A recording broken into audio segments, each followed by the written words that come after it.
Once upon a time, there was a little seed buried deep in the soil. Every day, it struggled to grow, but something was secretly helping it.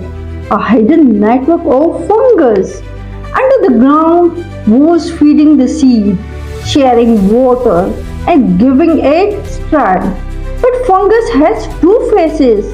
In one corner of the world, it was saving forests, and in another, it was spoiling food inside our homes, growing silently on bread, rice, and even fruits.